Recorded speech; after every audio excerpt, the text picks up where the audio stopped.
చూపిస్తాను మీకు. నన్ను నేను ఇంకొకరి భార్య అని తెలిసి, నేను ఇంకొక బిడ్డకి తల్లినని తెలిసి కూడా నన్ను ఎంత హెరాస్ చేశాడో, సెక్సువల్ హెరాస్ ఎంత చేశాడో అన్ని చాటింగ్ చూపిస్తాను.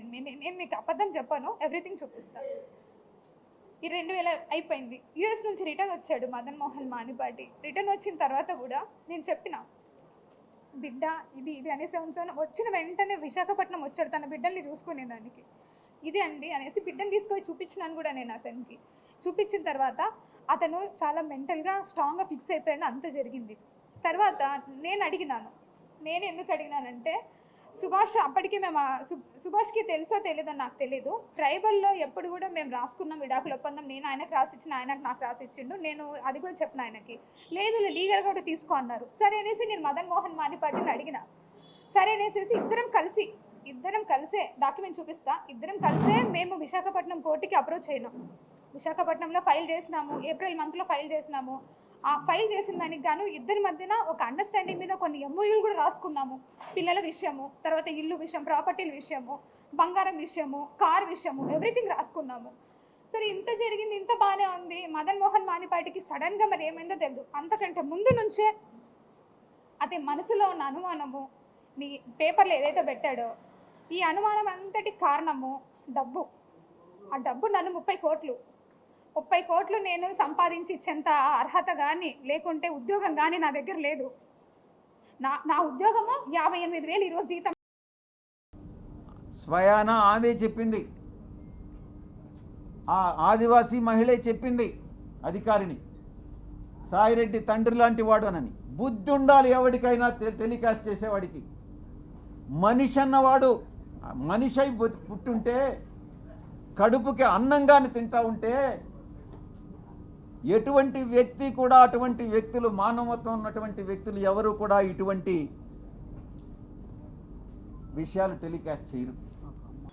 నేనేమన్నంటే, శాంతి నేను అమెరికాలో 2-3 ఏళ్ళు ఉండాలి, పిహెచ్డీ అంటే పెద్ద ప్రాజెక్ట్ అది. ఇంకొక ఇప్పుడు వెళ్ళి 8 months కూడా కాలేదు. ఇప్పుడు నువ్వు కానీ కన్సీవ్ అయ్యావనుకో, నేను ఇక్కడ నువ్వు అక్కడ, సమాజం బాగోదు అనేసి. So I participated sexually, but I did not rejected completely. So I came out. నాకు తెలుసు అది బాగా, I remember it very well and I'm very much conscious, mindful. తర్వాత నేను 25th వెళ్ళిపోయాను, అమెరికా వెళ్ళిపోయాను. వెళ్ళిపోయిన తర్వాత కొన్ని రోజులకి శాంతి ఫోన్ చేసి ఐఎమ్ కన్సీవ్డ్ అని.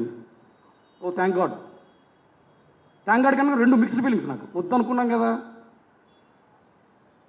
I was had a mixed feelings, వద్దు అనుకున్నాం కదా అని. అప్పుడే క్వశ్చన్ అడిగాను, శాంతి మనం కంప్లీట్గా అనుకోలేదు కదా మనము, హౌ యూ గోట్ కన్సీవింగ్ అని. నేను నీకు ఎలా కన్సీవ్ అయ్యావు నువ్వు అని. She shouted at me, how dare you to ask me. నువ్వు ఒక భర్తవి భార్యని ఇట్లా అడుగుతావా నువ్వు? ఎంత ధైర్యం నీకు? ఇంత అనుమాన పక్షివి నువ్వు? భర్తను అలా అడగొచ్చా? భార్యను అలా అడగొచ్చా భర్తగా? అది కాదు శాంతి, నేను అడిగింది తప్పేం కాదు. నేను అడిగింది, నేను కంప్లీట్గా చేయలేదు కదా, how come you got conceiving అంటే, ఇంకొకసారి అది అడిగామంటే చెప్పుతో కొడతాను. Then I went Google and search it. గూగుల్లో నాకు అర్థమైందంటే, there is a chance some drops may go inside and she may conceive. తన ఆర్గ్యుమెంట్ కూడా అదే. So I agree. నేను అక్కడెక్కడో దూరంలో 7 సంవత్సరాల దూరం, I cannot keep arguing all these things. I trusted her. So let it be. అది I don't have anything backup mind, నాకేం లేదు. దురదృష్టం ఏంటంటే సార్, సభ్య సమాజం సిగ్గుపడే విధంగా నాకు తర్వాత 2024 జనవరిలో నాకు తెలిసింది ఏంటంటే, అమ్మాయి నాతో పడుకునేటప్పటికే కడుపులో 8 వీక్స్ బేబీ ఉంది, 2 months బేబీ ఉంది. ఎప్పుడండి? September 21 or 22 నేను అమ్మాయిని కలిసేటప్పటికే ఆమె కడుపులో 8 weeks అంటే 2 months బేబీ ఉంది. అది నాకు అప్పుడు తెలియదండి. ప్లీజ్ కరెక్ట్, అప్పుడు నాకు తెలియదు. 2024 జనవరిలో వచ్చిన తర్వాత నా యొక్క రీసెర్చ్లో, ఇన్వెస్టిగేషన్లో నాకు తెలిసింది అమ్మాయి కడుపులో అప్పటికే. For more videos like this, subscribe Big TV channel.